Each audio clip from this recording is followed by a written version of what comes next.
Check Pro Joe here on Check Pro Radio. Kevin Lips is joining me from Lips Electric. How you doing, Kevin? Hello, Jim. I'm doing really good, man. Thanks for Yeah. asking. Yeah, it's so great to have you here as the expert in electrical on the Check Pro Radio show. A questions come into the program, and I know you have an answer to it, as you always do.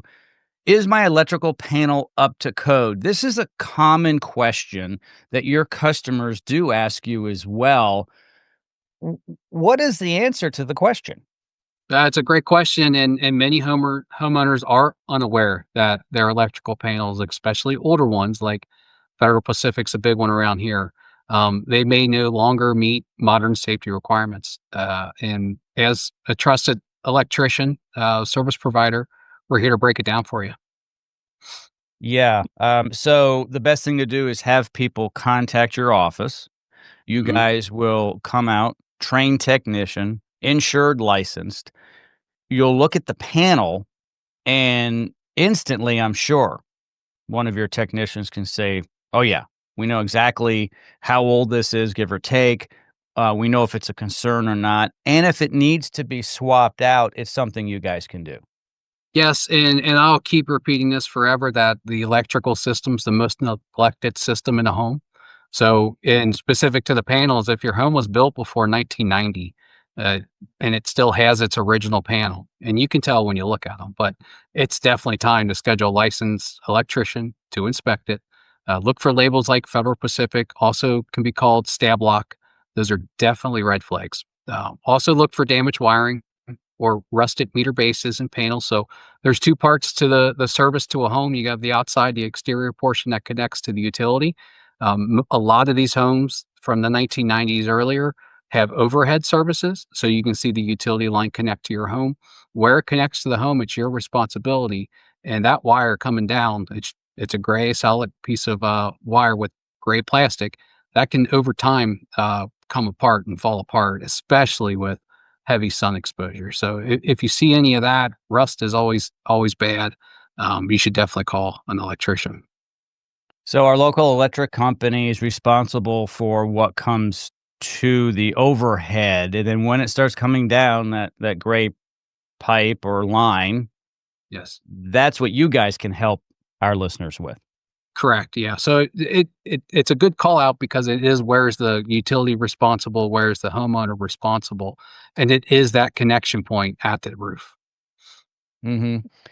I'm sure on a regular basis, you guys take a look at that as well as the panel. It's all very important, right? The utility company brings it to our homes, but like the plumbing in our home, like the appliances in our home, it's our responsibility as homeowners to have it maintained and or replaced. So let's get back to the panel again.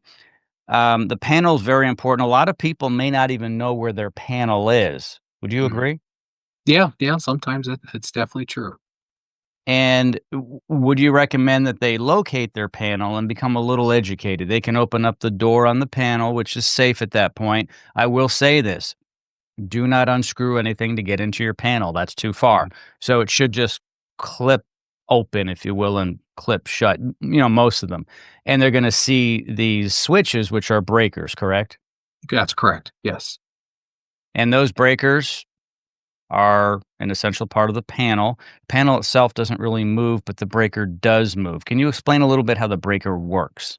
Yes, yes, and code has shifted to what breakers are required. So another call out is really anything built before the 2000s or early 2000s have old standard breakers that don't meet today's code.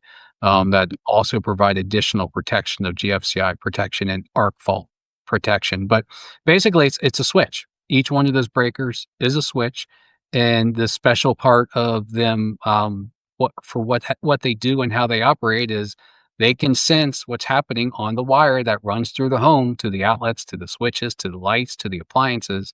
It feels or not, or it senses the amount of power. And when it hits the threshold, it will shut off right away. And that threshold means there's a threat. There's a problem. It could be arcing. It could be um, the ground wires touching the hot, and or it could be a faulty appliance. Some with the appliance went bad. So the point of it is safety. That's the whole point of what breakers do. Sure. And, generally a breaker will break when there's too much pulling on it. There's a draw. So those wires that are in your wall going to your outlet are a certain size. So if you plug in an appliance, especially one that has an element or a Mhm. big motor, like a circular saw, you plug that into a lamp outlet, it's possible it could break the breaker, switch the breaker off because the breaker is saying, wait a second, this isn't designed for it. The wiring in the wall isn't designed for it. And you've reached the maximum of draw, and we're going to knock it off. That sounds about Yes. right, correct? That's spot on, and another thing people don't think about a lot is when the breakers trip, it's it's part of its life has been used, Mm, and if it trips again, a little bit more of its life has been used. So as it trips, it will likely trip more, in the future. So it is if you have a consistent thing breaker tripping, it's worth having it looked at. And it most likely is like a hair dryer in the bathroom yeah. or a lot of times when people are running around with their vacuum cleaner and plug into a different outlet than they usually do, that can trip things too. But anything, like you said, element, heat is the biggest. And it's like when winter comes along and you're putting those little heaters and the into space heaters in different rooms, that's when the when it gets a little bit higher risk.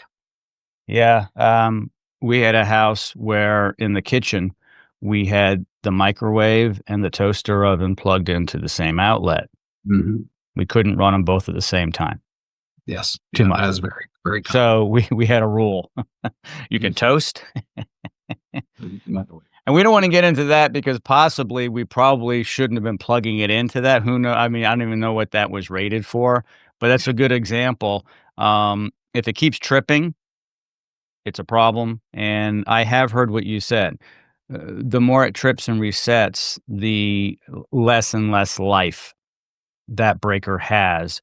And you shouldn't be using it as a switch. You shouldn't have to switch it back all the time. If it's constantly switching off, then you need to call lips out. All of Kevin's information is located in the description of this video podcast. Feel free to reach out to Kevin and his team, and they will help you out with everything. Once again, buddy, thank you so much for joining me, Kevin. Great, thanks, Jim. Appreciate you.